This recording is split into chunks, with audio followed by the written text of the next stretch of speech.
ကူပကြီးပတလင်းကူတစ်လို့နာမည်ပေးထားတဲ့ကူထဲမှာအနောက်တောင်ကနေအရှေ့မြောက်တန်းနေတဲ့နေရာတစ်ခုရှိပါတယ်။ဒီနေရာပေါ်မှာလူရဲ့လက်ဝါးနှစ်ဖက်အယုံအခြေလေးချောင်းသားကောင်တွေအယုံငါးလို့ထင်ရတဲ့အကောင်တစ်ကောင်ရဲ့အယုံနဲ့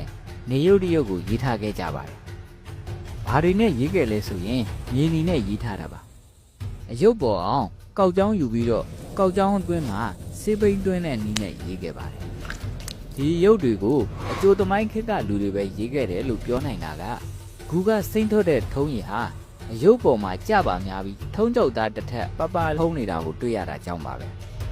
ဒါကြောင့်နောက်ပိုင်းလူတွေဝင်ရေးတာမဟုတ်ဘူးလို့ရဲရဲပြောရတာပါအဲ့ဒါအပြင်အရုပ်ရေးဖို့တွေးလက်ဆနေနေခဲကိုလည်းတူးဖို့တွေးရှိရလို့ဖြစ်ပါတယ်